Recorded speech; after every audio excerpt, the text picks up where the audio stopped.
Hello, welcome to NBL Overtime. The FIBA break is upon us, and while some of us took our big money and went to Japan for a holiday, the rest of us are here grinding. Damon Lowry, you've been putting in the work. How you doing, man? I'm flat out, man. I need this break better. I need this break worse than ever, man. I'm building fences. I'm calling games, man. I'm running. I'm wore out. There's a lot of teams that also need the break we'll get into, and Derek Rucker, fresh off recording the top 15. How was that? Yeah, it was great, Pete, and it's getting tough, Dame. It's getting really hard, and I feel bad some guys didn't make it that have had good seasons, but survival of the fittest. Well, I can't wait for that list to come out because a lot of people have a problem with it. I haven't seen it yet. I've already got plenty of problems with it. But let's talk about the game yesterday, Melbourne versus Perth, because the rivalry that is these two teams, and I think I love the rivalry part of it because go back to the last decade, probably the two most successful clubs with Sydney Kings thrown in there as well. That's what makes good rivalry. What do we think of this performance? I like the fact it's a healthy, respectful rivalry, too. It's not angry. It's not a hate your gut series. Those two teams, we haven't seen them play since the semifinal last year. And Christian Doolittle picked up, I think he thought it was last year the way he was going. They just came down to the end. It was too much Jesse Edwards. It was too much Milton Doyle and Tyson Walker, but I felt like that was playoff quality basketball. And if Christian Doolittle didn't sustain that calf-type injury, who knows what could have happened, but it's very lively. Yeah, Perth were very competitive, and they can walk out of John Cain Arena feeling pretty good about where they're positioned. And look, they're probably not matching the preseason expectations. However, we know they have a lot of growth. They still got to get David Duke Jr. really fully assimilated into the lineup. Jaren really missing time has hurt them. They're not as potent on the offensive end without him in the lineup. But Melbourne United, you know, the infrastructure is there, the winning culture is there, and they just continue to tick over high-level victories. We'll talk about the Wildcats because I'm still high on them, obviously my preseason championship pick. And Christian Doolittle, by the way, to cop that knee, give me him as a teammate any day of the week because he is just as tough as they come. But, Derek, you've got an eye for good. No doubt. And guess what? We're going to look at the bird's eye cam. And this is a full demonstration of a guy who wants it more than the rest of the players on the floor. Look at Jesse Edwards, just being a manster in the paint. Long arms, great length, outstanding athleticism. He gets caught in a mismatch right here, and this is just great hands down low. He didn't get it above the rim. He went down, stayed with it, Damon. Look at the effort. Yeah, nobody boxing him out. Doyle comes in, and then again, Edwards. Man, you just got to want it more than anybody else out on the floor. And this was one of the biggest plays of the game. Great contest there by JLA. But Edwards with the score 89-87. Offensive rebound. Bowen with the finish. Game over. Perth never scored another point after that play. And Dylan Windler tried to box him out that time, and Jesse Edwards just moved him out of the way. He's very physical. He doesn't play outside of his frame. He goes straight to the front of the rim and just backs his pterodactylness and makes sure that nobody can get around him. He's a monster down low, and I said this on the call. I'm shocked that no one fouled him in those instances. I was saying not to know so much hack-a-shack when he's running down the court, but if they throw it deep, down low, or if he gets an offensive rebound, he was 1 of 6 at the free throw line. He's shooting 60% on the year. We've seen him miss some clutch ones. If he goes there and misses a couple, then all of a sudden Dean Vickerman's got a choice of, man, I might have to take him out. But instead, you let him beat you. Yeah, and with a guy of that great length, like, you've got to figure out a way to get him out of the game, especially when JLA wasn't having a great game rebounding the basketball on the defensive end. So he had a significant advantage. You know, he had 8 offensive rebounds, did Jesse Edwards, in that game. And in a game of that close, it's hard to really pick points why you lost the game, but I can definitively point to those 8 offensive rebounds by Edwards as being significant. And every year, Dean Vickerman, when he goes out to get a big, that's the kind of big he wants. Not necessarily a big-time scoring big. He had Ariel Hookporty, a guy that plays defense and rebounds. He had JLA, a younger JLA, who just got buckets. But this year, Jesse Edwards is his prototypical big man. Doesn't need to run any plays for him. He just finishes everything. I love what Jesse Edwards has brought. Again, I think a lot of people thought how important this centrepiece was for Melbourne United. He's been terrific. But I don't really like to listen when you guys are talking about big men. I prefer when you talk about the small guards. So, Tyson Walker, on that note, Damon Lowry, take it away. Tyson Walker, hey, what can I say? Out of Michigan State. Yeah. Pure point guard. Now, from Queens, New York, but this dude got the speed, Derek. He got the ball handling. Like, when you watch him split ball screens and just get the ball off the floor, that ball is like 6 inches off the ground. He's stronger than what you think he is, and even though he doesn't shoot that many threes, when he does shoot them, they seem to be very timely. He's been coached by one of the best coaches in the world in Tom Izzo. So this guy is an absolute home run for Dean Vickerman. I love the way he's going about it. Well, he suits perfectly what Melbourne United want to do when they try and win basketball games. Defensive focus, get out in the break, make plays in transition, kick outs to your shooters. Now, they didn't shoot the ball yesterday well from the three-point line. Dole wasn't great, and Golding had an unusually bad day shooting the ball.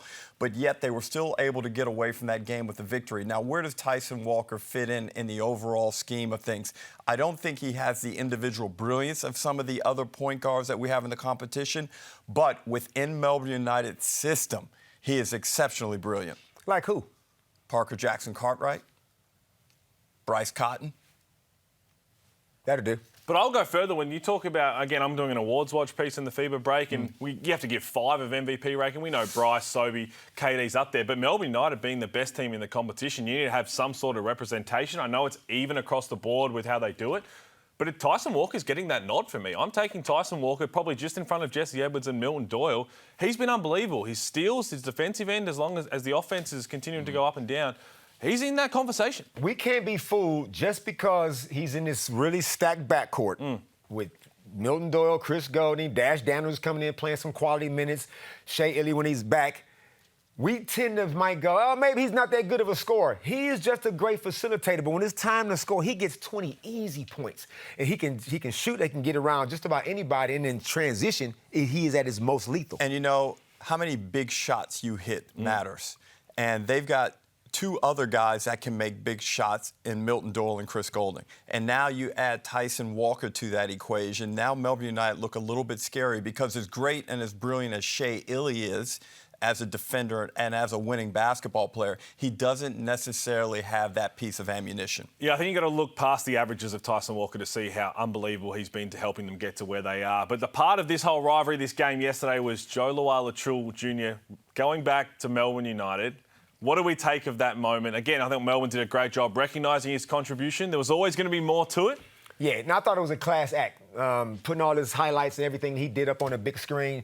JLA's a champion, and they respected him because they didn't like how Dudley was treated when he came back, so they made sure they gave JLA his flowers. Now, JLA, that wasn't one of his best games, but he's such a talented big. I still think they can give him the ball more, and I still would like to see him rebound a little bit better. But no, I thought that was handled real well by United. Well, it's an indication of where JLA now is in our league in terms of his status as a player. When you can have 18, 19, 20 points and people are slightly disappointed with your performance. So the bar has risen tremendously in terms of how he's evaluated as a player, and that's a good thing because we always want to be measured against the best. And you always want to beat the team that you just left as well. And let's have a listen to him post-game.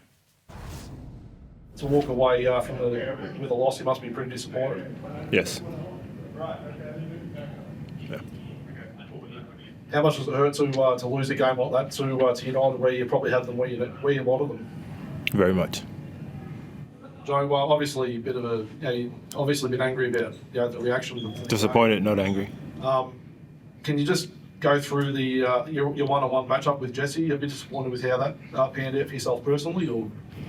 I think you've known me long enough to know that I don't care about matchups. I came here to win, and we lost, so I'm disappointed. I'm not angry. I'm disappointed because I came here wanting to win, and we didn't win.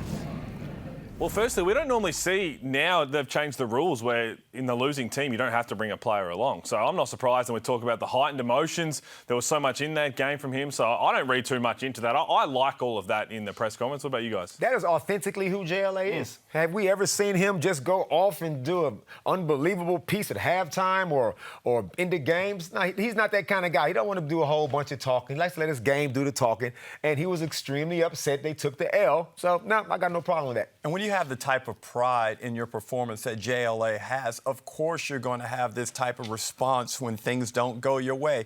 And even though he said he didn't take it personally, we know how that goes. You're going and playing against your former team. he wanted to drill them, and they were right there with an opportunity. And also, he knows that Jesse Edwards got him in an area on the offensive glass that was his primary responsibility. So I'm sure he's feeling disappointed in himself. But, you know, he is a guy who is an exceptional player in this league, and he wants to excel. I know he wants to be an MVP candidate. And again, he's been playing like one, right? And on the Perth Wildcats, before we move on quickly, I know they lost that game, and the final score was probably not as flattering as it should have been because that game was a whole lot closer. Do we take anything out there a bit more concerning about Perth, or are we still like they'll be okay? I think Perth will be okay. They'll make the top 6. And like you said, David Dukes Jr., there's more growth in him. No Jaren really in that lineup. So they'll be fine. Like, you can't win every single game. It's a tough place to play. Melbourne United is the benchmark so far. So to come here and get a win, that was always going to be a little bit tough for them. But now if they go back to Perth, if they can't beat them in RSC Arena, then we start to ask a few more questions. And I think, Pete, when they get Jaren really in there, I like the way Really and Windler play together. And Windler had points yesterday. He was effective, but he wasn't influential or as impactful as we've seen him when Perth play really well. So let's see what happens when they get all their pieces back as we kind of head into the Christmas break. We don't quite have a timeline on Jaren really, but let's see what it looks like then. I mean, essentially right now, Damon, they're playing without a point guard. Yeah. Did you catch that? He said Perth played really well.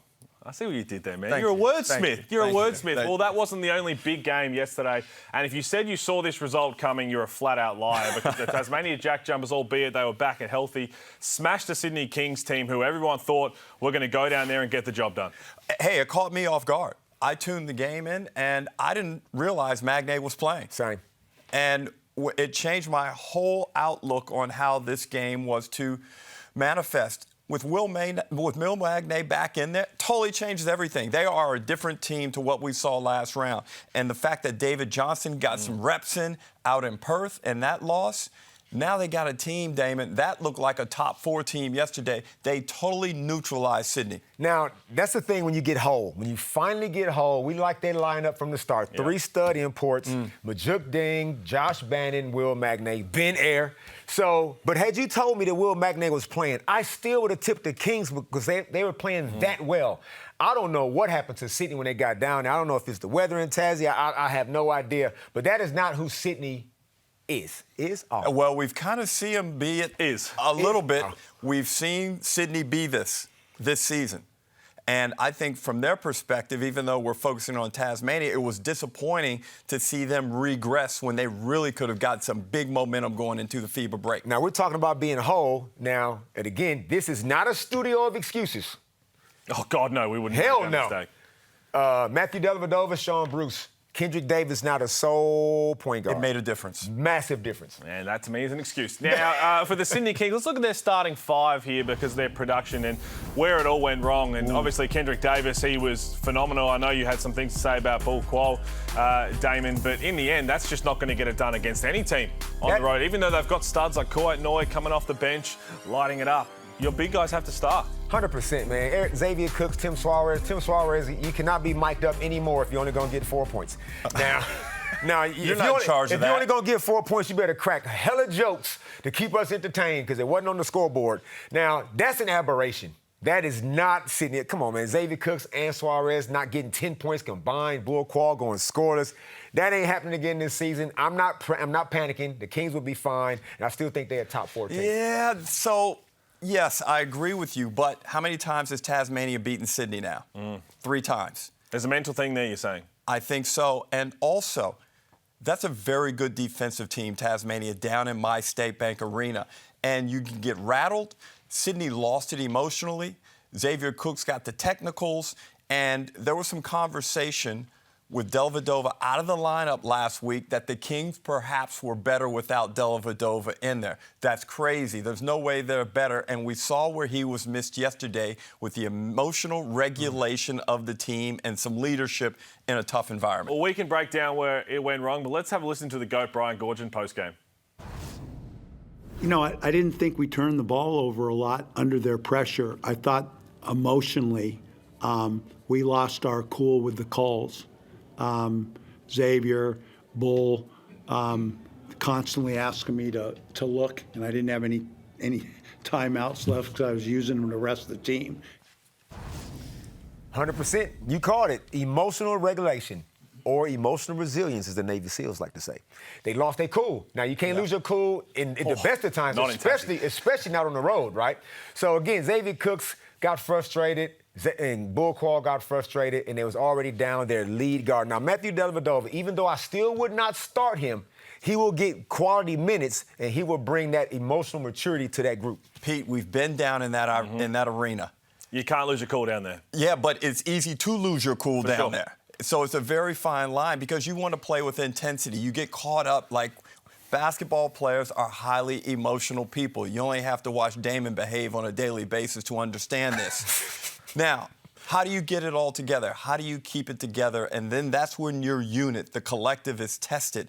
And again, the leadership of Matthew Dellavedova is essential because Cooks lost it. And before we talk about the Tasmania JackJumpers, I do want to say, you heard about the calls that everyone was worrying about. But that game in Melbourne versus Perth officiated very differently to that game. And I thought up until the last couple of minutes, where obviously you get tense as referees too for Melbourne versus Perth, that was one of the most outstanding officiated games I've seen all season. They let a whole lot go. That's what Dean Vickham was saying to us. We want to play that way. So having to adapt to that in a different arena can be really tough to do. So what do you like, the heavy whistle where it's tightly officiated, or do you like a bit more allowed? I think you've got to let it go. I think this is what we want to see, especially Jesse Edwards versus JLA. I thought they did a great job of really, unless it crossed the line in that game, of letting it go. But on the Tasmania JackJumper side, credit to them. They might have caught everybody off guard with Lual-Acuil, but now that Bryce Hamilton has everyone else around him, where are we with the JackJumpers? Because as you said, Damon, we were high on them, and that's the JackJumpers that we thought we were going to know and love for a whole lot more. Now, they lost all those games at home in Tasmania and all across the state of Tasmania, but they didn't have their full lineup. This full lineup, I don't see any flaws, Derek.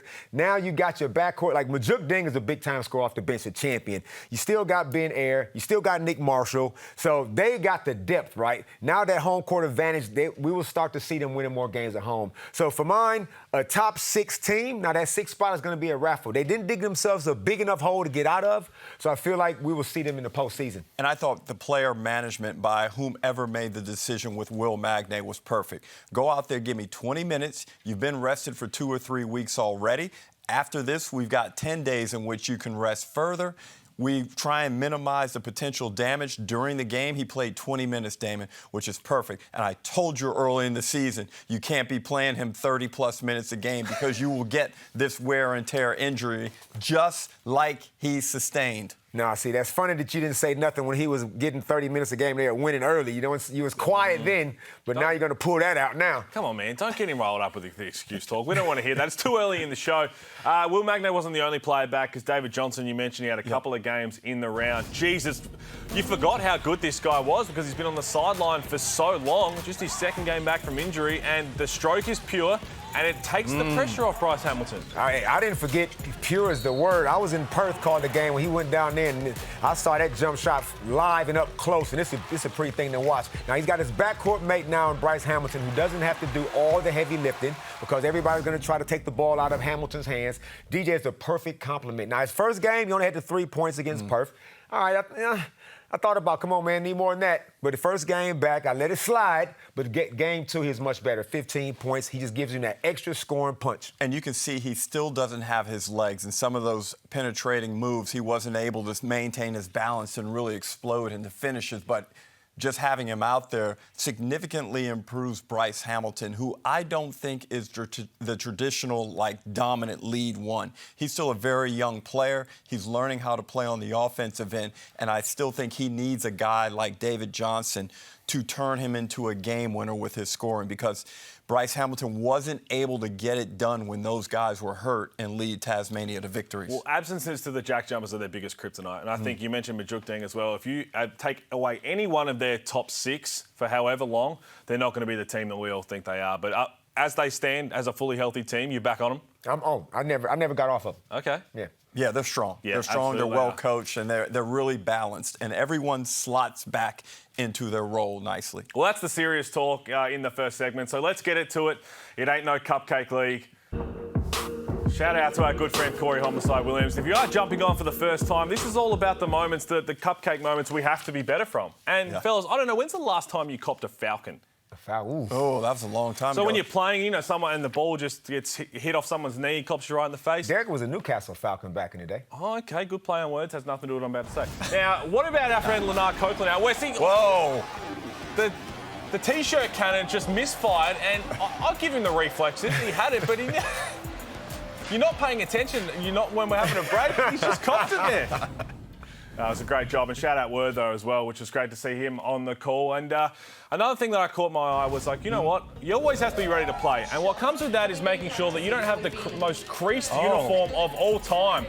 Young fella Goodra, how are they letting him roll out with this? Have a look at the creases in that. Wow. Just a little bit of a steam. Did he just ball it up and just put it in his backpack? And just threw it in. Just carry on for me, thanks. Just carry on for me. Looked a little bit small, too. Yeah. But he's rough and rugged, though. He don't care about him. that. He ain't all prissy like some people over here. I like him. Hey, check this one out, though. Our man, the legend, the GOAT, Andrew Gaze. What? What? Oh, hey, the rhythm is okay, but the flexibility is not okay.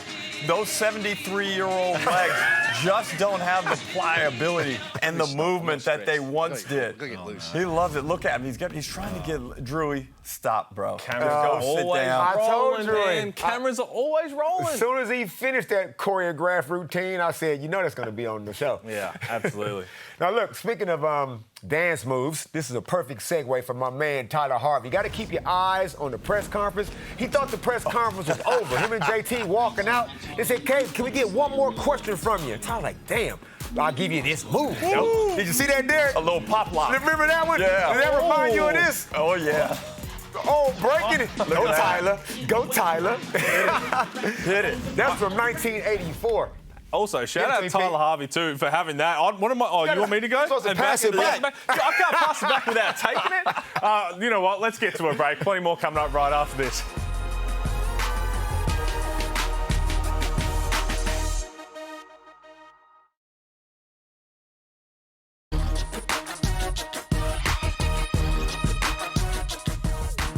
Well, welcome back to NBL Overtime. We spoke about the big games on Sunday, but it was Saturday night that everybody was really looking forward to. The Southeast Melbourne Phoenix getting another big test against the Adelaide 36ers, and they come up short once again. Where do we see the Southeast Melbourne Phoenix now? Because that's yet again, they've played one of the top two contending teams and can't come away with a win. It's the second half fade-outs. This happened twice against Melbourne United. It's happened once again against Adelaide. We covered the other time they played Adelaide, and they just got their doors blown off. So they are 0-4 against the two teams that are above them on the ladder.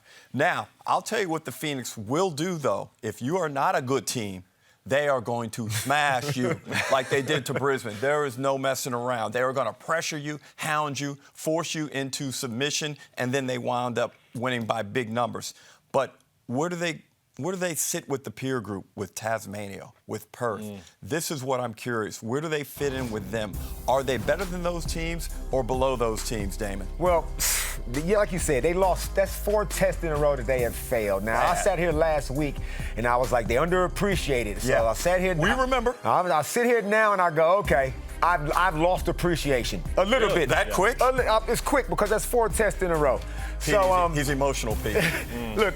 They needed that. They had it at the halftime. They had a halftime lead. They was playing some good basketball. Jordy Hunter is now a 2-guard. He's shooting the ball well.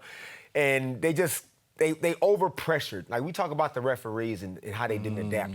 The Navy SEALs say, Pete, you have to adapt, adjust, and overcome. Southeast Melbourne Phoenix went out there and fouled in that third quarter, just reckless there. 9 team fouls. They got Adelaide to the free throw line where they got their rhythm, and then they let DJ get off the chain, and Bryce was doing his thing. And then once I saw that, they dropped their heads a little bit, and that was it. And Pete, you know, this is a team built on defense. Josh King has really formulated a nice defensive strategy for this team, game in, game out. But sometimes, Damon, you got to be able to put up points. And 38 points in the second half isn't usually going to get it done. You put so much pressure on your defense, especially in the regular season where wins can be more skewed towards scoring as opposed to how it is in the postseason. So DJ scored as many points in the fourth quarter as Southeast Melbourne did. Yeah, he obviously got hot. He's a flamethrower. But Southeast Melbourne Phoenix shot more threes than they did twos for the game. That is... They do that, though. But more three for the whole game. Like, it's one thing if you're making them, right? I get it. They have three-point shooting team, and they like to average around 15 to 16 made threes a game. But to have more threes than twos, Pete, I don't think that's a recipe. That's a great point. But, Pete, it's difficult, right, when you've had success doing it that way. You're right. When do you make the adjustment? Do you not make an adjustment? Do you just go, guys, this is who we are, this is our identity, and do you keep blazing away? Jordy Hunter is shooting a lot of threes, and there is a side of me that is fearful that he might fall in love with it a little bit too much. Well, if you look at a tier group, a pyramid group then of where we're at with the NBL season at the FIBA break, you've got the true contenders at the very top, then the pack, and then planning for Bali at the bottom. Where are they? Because there's a few who are planning for Bali. They're in that second tier. Second tier. So we haven't last week I thought you said this was a high level. So we haven't got them in the Adelaide and Melbourne tier. No. Well, they just failed the test. Once you give me new information, I readjust. Unlike a lot of teams, to Ruck's I point, readjust. though, they do beat up on everyone else around them. No, they're going to crush you. They're a playoff team. Make no mistakes about it. But, like, we're talking about winning a championship. Yes. Winning regular season games, yeah, you'll have a bad game, good game, whatever. And this is going to be the beauty coming out of the break when, you know, they really have to get nitty-gritty with Tasmania, with Perth, and they've got to face, say, an Illawarra team that might be hungry and desperate. How are you going to do at that point when you're not playing Brisbane and Cairns, teams that you know you can smoke? One more. Pete, did you find it odd? Where's Awundu? It's got Bryce Cotton went straight to where's Awundu. I'm thinking, well, there's a mismatch right there. But they still blaze away shooting threes. They went inside to him. One time he scored. Another time they created a double, kicked it out, got a wide open shot. Didn't happen again. So they got to figure out in the moment when to adjust. My thing is when watching their games against the top four or the top two teams and they played them 4 times is outside of Nathan Sobey, like who's their offensive creator? That's what I want to see. So who's their offensive creator? It has been Foxwell, it has been Glover, who's super important. But in terms of actual playmaking for themselves and others, everyone else has a couple of those. But let's hear what Josh King had to say post-game. I would say that, you know, Adelaide had their full team tonight.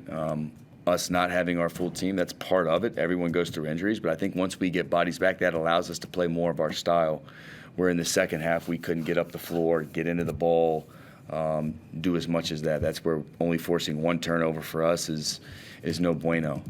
So, again, there's some things we have to fix, and we will, but, again, like I like our team. I never like when you go to your head in your hands. I don't know why you're acting like that. Last week you were on that wagon, Yeah, you're not and now completely you're off the wagon, and I think those are legitimate reasons. Maldonado is a guy that creates a lot of scoring opportunities for them. He gives them sensibility. I haven't loved his play this season as an import, but I was coming around to how he performed. Malik Lewis is an improving guy that gives you athleticism, gives you good basketball, sound physicality. He's a good rebounder. So to deny the fact that those two guys could not have an influence in this game is to not be realistic. Can I go before you go as well? Because hearing Josh King say only force one turnover, that is not their MO. That is, right. They like to force turnovers, get easy buckets, which is back to my point of the teams that can look after the ball, can handle the pressure. What does their half-court offense look like when Nathan Sobey gets a whole lot of attention? That's where I'm at, and I do like what Josh King has to say, but we need to see, I think in the long run, if they face these teams in a series, I think these losses are going to help them because they'll be better prepared. Let him off the leash. But go for it. Josh, no, man. Not you, Josh. Not Josh, the Night King. No, come on, man. Look, even if you are right in what you said, you can't say it. You can't come into a press conference with no excuses. Yes, Malik Lewis would have helped. Yes, Hunter Maldonado would have helped. You keep that to yourself. The press conference needs to be devoid of excuses and reasons, Derek, and justifications are just like excuses. Damn. I knew he was going there. On the other side, though, because they were in that game for a whole lot of time until DJ Vasiljevic in the fourth quarter said, you know what, I've been quiet for a while, but I'm going to put this game to bed, and he was outstanding. And again, we talk about waiting for your moment. When everyone's got their eyes on number 11, he's going to get some opportunities, and he lit it up. Hey, when that right hand gets hot, go to him. And he was tremendous. You could see him really getting into the crowd also. All the planets aligned perfectly for DJ. He had people heckling him. He had the ball coming to him at the right times. He had a team up against him that he really wanted to stick it to. You can see how he gets that vindictive nature about him, and he made it work. 17 fourth-quarter points was massive.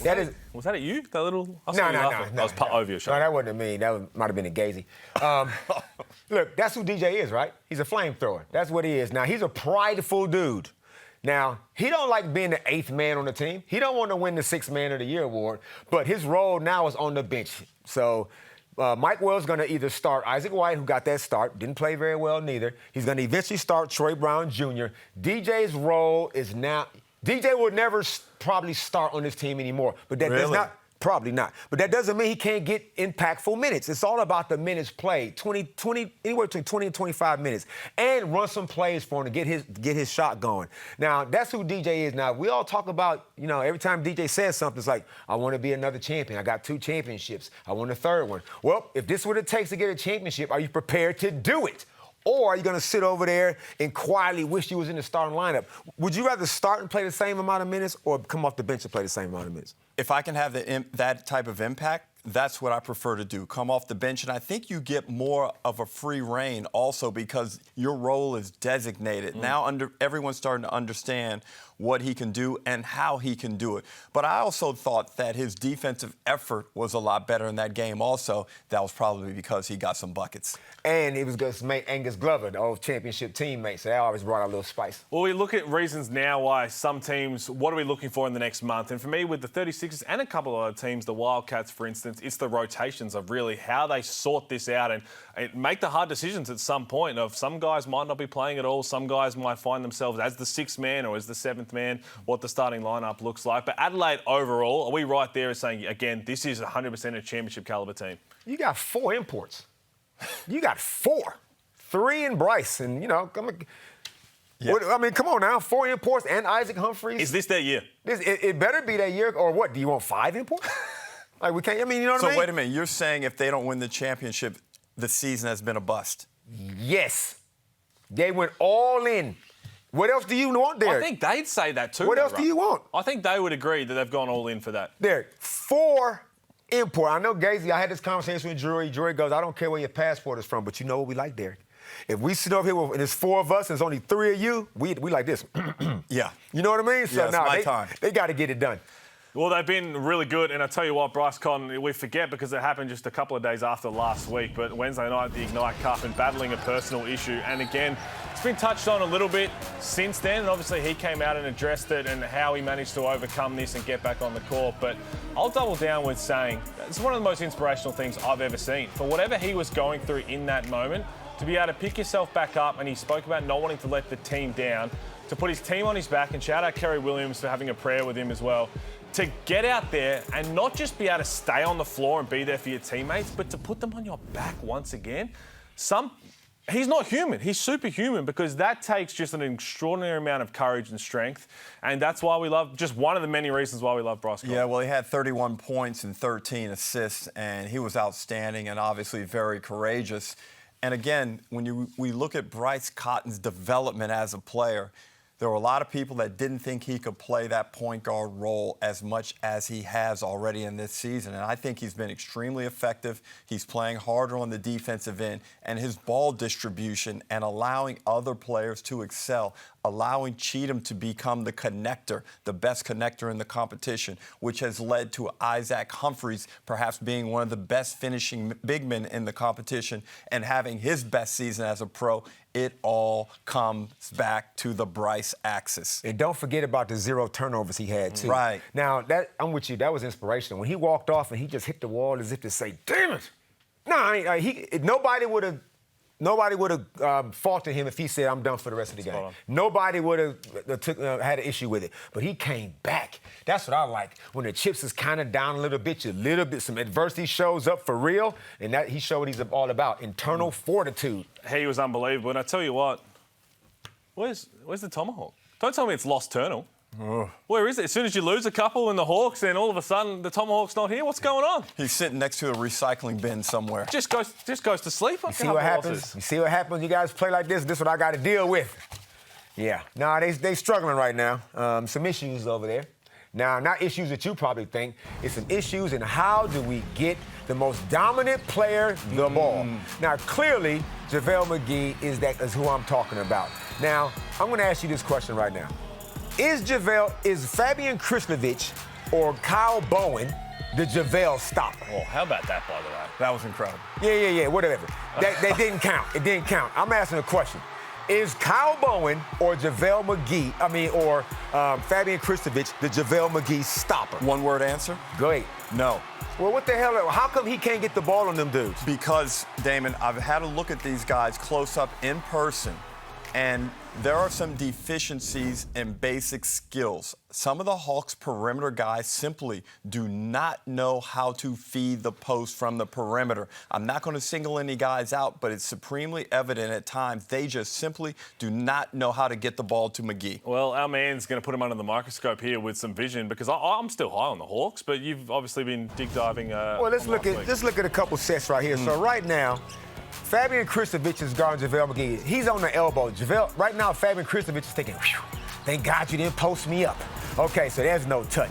Now we look at another position. Fabian Krishnovic, the JaVale stopper. He's right now going, I'm glad they didn't give you the ball.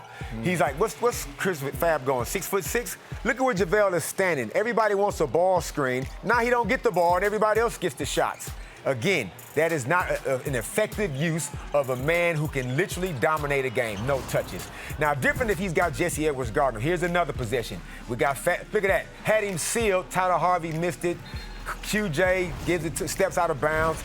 It's this type of stuff. And one more for the road. Right. Ball screen. If I'm JaVale McGee, I'm boycotting the ball screen. Because I got Fabian Krishnovic respectfully guard me. And there's no way on God's green earth does he not get that touch, Derek. You know, Damon, these guys have not played with a big like JaVale McGee perhaps in their entire lives, okay? Sam Froling, while tremendously successful in our league and the championship winning big for this, his game and his skill set is entirely different to JaVale McGee's. What is required for Froling to be successful is not in any shape or form the same what is required for McGee to be successful. They need to just run some simple type of action, some screening stuff, bring McGee to the ball and throw it in there to him, Pete. Are they overcomplicating the whole idea of getting the sets with, as you say, that one seal was perfect, but a couple of other ones you showed where it didn't look like he was trying to just back down, he was getting to the high post. Can they simplify it even more? It needs to get way more simple than this. Now, look, they played how many games so far, the Hawks? 13. 13 games, Derek. They had JaVale McGee for 13 games plus training. If you don't know about now, you ain't going to never know. Now, obviously, when Sam Froling comes back, that's going to help heaps because now you can play them together, and Sam can be at the high post and get some high-low action like they used to have last season. Now, I'm going to be a little bit of an apologist here. I think with all of the playing turnover, the personnel changes that they've had, especially at the point guard position, it hasn't allowed them to develop any chemistry. Davo's back in there now, but Harvey's been thinking so much, I need to score for us to be competitive. Now he probably just needs to pull back a little bit, think about playmaking somewhat, get the ball to JaVale, because you know what's going to eventually come back to you? The basketball in a better scoring position. Well, this time last year at the FIBA break, they made the change. Obviously, Darius Days and Mason Peatling, and they went on to win a championship. So let's listen to what JT had to say about doing something similar. Possibly. Anything can happen. You're 4-9. You got to take a look at something. If what's not working, during the first half of the season, we got to see what's going on in the second half. But, once again, we're almost fully healthy. JB, first game back. We wish we could have, had him out there a little bit longer, but he gave great effort while he was out there. So just building momentum over FIBA break. Well, until Sam Froling's back, I'll ask you quickly then, what is their best or most ideal starting five, do you think? And then is that the same five you'd have finishing the game? Because a lot of teams have two different fives. That's a big question, Pete. Now, I'm going to start Mason Peatling at the 4, and I'm going to start QJ Peterson on the bench. Right. I want some buckets off the bench. I don't want him out there because if he's out there with Tyler, them two guards who really want to score the ball. So I need one of them to come off the bench. It's not going to be Tyler. So that's the lineup right there. And again, when Sam comes back, things will definitely change. They got to get to the 6th spot, but it's going to be hard. Well, we've been talking a lot about the offensive structure around JaVale McGee, but the reality is this is a team that was really good on the defensive end the past last 2 seasons since Tatum has taken over. And right now, I think they're 9th in the league or 8th in the league. They're very poor defensively. So if they can improve in that regard, get out and run a little bit, create some easy offensive opportunities, then everybody feels like they've fed a little bit better. I think there'll be a team that's still in that hunt for the top 6. There's enough talent there. Yep. We've got plenty more coming up right after the break.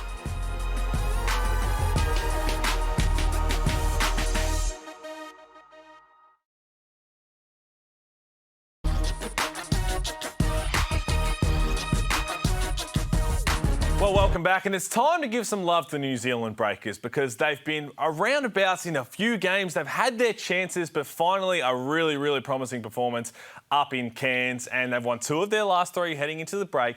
The talent is there, especially their top-end talent, the New Zealand Breakers. Do we give them the chance to make that top 6 push? I think so, because they have Parker Jackson-Cartwright, and this is a guy who controls tempo. He controls the mood of the game better than anyone. He can effectively carry out the team's game plan. Also, I think they know who they are, Damon, and they understand what they need from each of the players that are going to make them successful.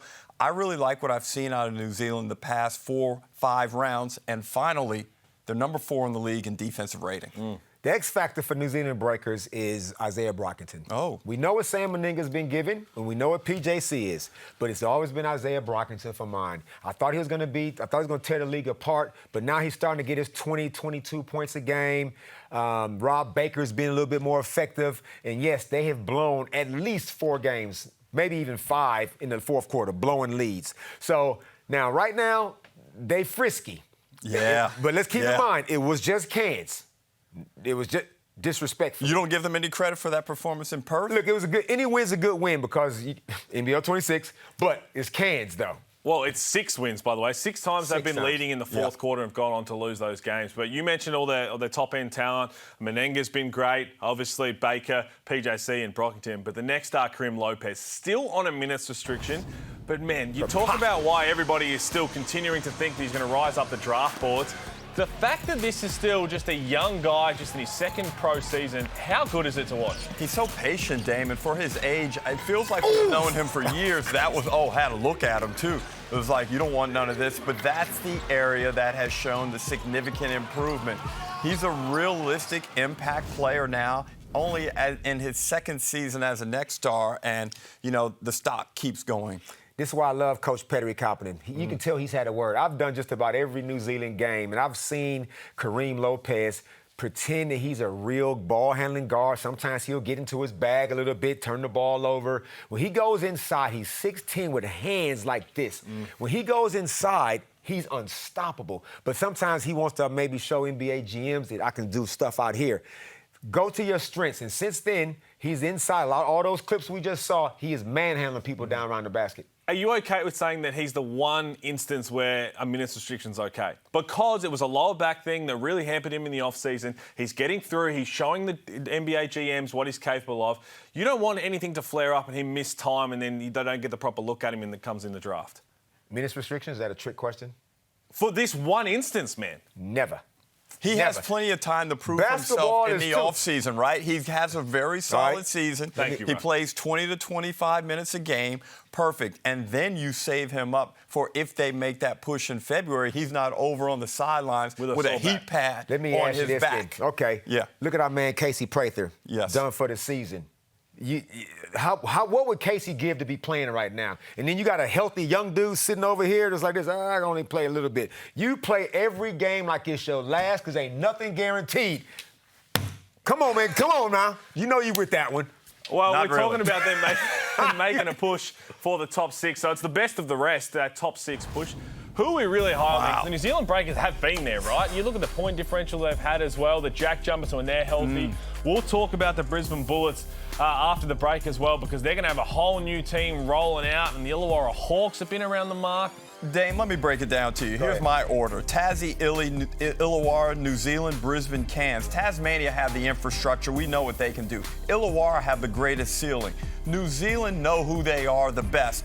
Brisbane's the mystery team. We don't know what's going to happen coming out of this FIBA break. They'll essentially have a new team, and Cairns, unfortunately, I just don't think there's much hope for the rest of this season. They might go into looking at tanking for the draft. Oh, there's no draft. My fault. I can't argue with none of that, man. Cairns is not your year. New Zealand, like you say, they got some stuff in there, but it's between Tasmania and Illawarra. Oh, here we go with the bias. Here we go. Illawarra Hawks can still. Everybody got their full team, but them. So you like New Zealand less than you like Illawarra? I need to see Sam Froling. It's a yes or no. Yes or no. Sam Froling, he's going to be on a minutes restriction coming back. I need to see the team with Sam. Yo, that's are we okay with that minutes restriction? For Pete, Sam this is like Hell. Pete. This is 8 weeks away before we're gonna. When do you think we're gonna see Sam Froling realistically? Christmas. What? Christmas. That's Christmas. He might have some. Day game. He may have some intel. Christmas Day game. Have you got some intel? I ain't telling y'all nothing. Well, I was going to say, because there's you said some absurd things, and that'll be up there, because that would be miraculous, and I'd be all there for it. You're not high on the New Zealand Breakers. And again, this is something you guys have to be careful of. We talked about all the stars. Sam Meninga, most improved player favourite for sure for me. But you've got guys now going to represent their country for a week.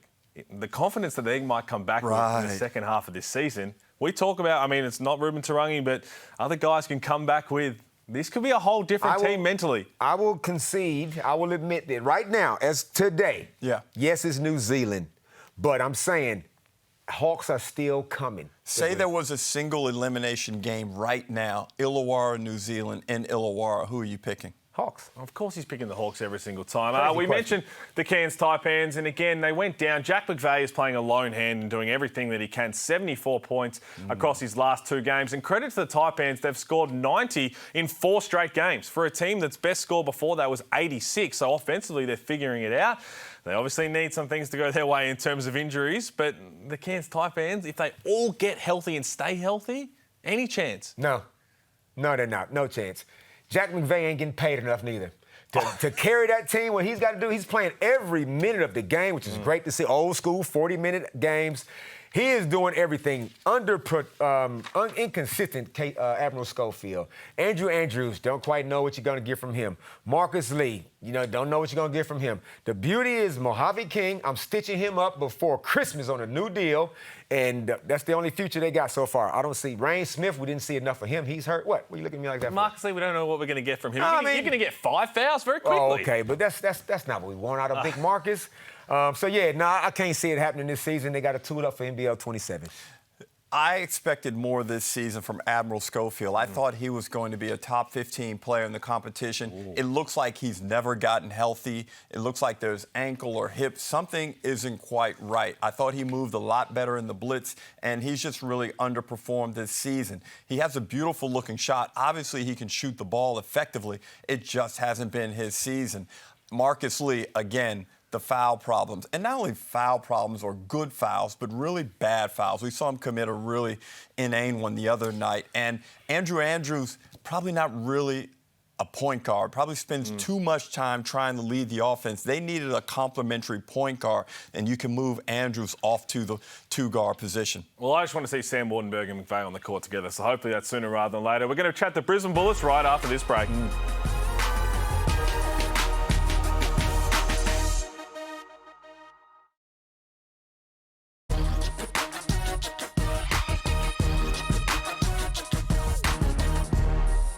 Walker sizes up the moment and does it again. We've seen this before at John Cain Arena. Oh, nice move from Bryce Cotton with the finish as well. Doyle across to the corner. In the corner, it is Finn Delaney filling it up, and Melbourne go back in front by 2. The Mitsubishi Motors leading threes. Bryce Cotton at 54, even though he might have had a long 2 in that highlight mix. I think we can say, I don't know if they get an Outlander or something, which is a fantastic car, but Bryce Cotton's going to continue on his merry way. He's going to take out this, surely. Can't lose. I can't see him losing this one. Oh, it's all his. Look at that margin. I mean, Sobey is going to put up enough shots to chase him down potentially, but Bryce is too accurate. Well, we said we're going to talk the Brisbane Bullets, so let's get into it. Obviously, they played the 1 game this round, hampered by injuries, obviously the biggest one being Casey Prather. We're going to see a whole new look Brisbane Bullets team coming out of this FIBA break, which is fascinating to see. Would you go into this FIBA break saying, hey, this is essentially pre-season. We're going to bring in Terry Taylor. We're going to bring back Javon Freeman-Liberty. Dakota Matthias is there. Let's start from ground zero and go from there. Yeah, you want to try to be hopeful and optimistic. Terry Taylor, we don't know anything about. Well, we do know that he's a 6'4". Loves a double-double. Is he Charles Barkley? He'd want to be. I think Javon Freeman-Liberty comes back. He'll be welcomed back because he's a scorer. But I just feel like it's just too much of this. Way too much. The league is too rock solid for this much change to be happening.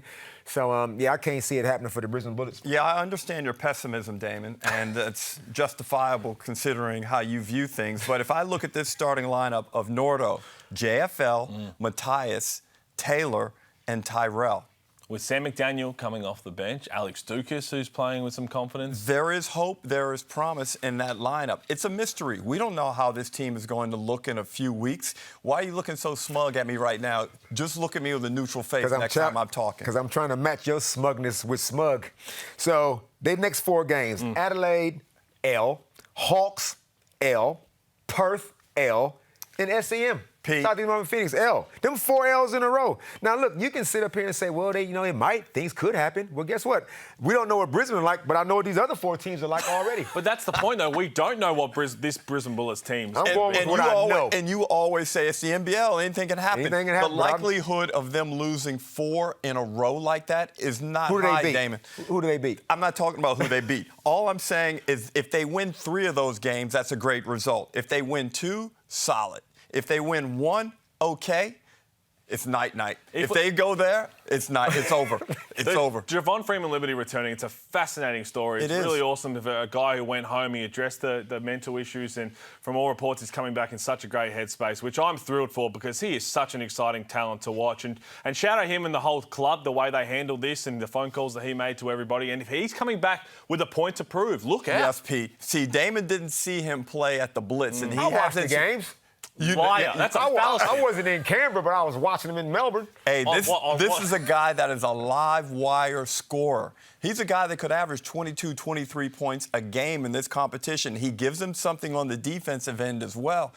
Brisbane could shape themselves and mold themselves into a totally different team that could go in and contend for a play-in. I don't know. Oh, my bad. Or they could playoff team. We will see playoff team. I've got a leader in Mitch Norton. Matthias can shoot. Taylor's going to be great. Harrison, JFL who can score. So we'll see what happens with the Brisbane Bullets. We'll be right back after this to wrap it all up. Happy to be wrong.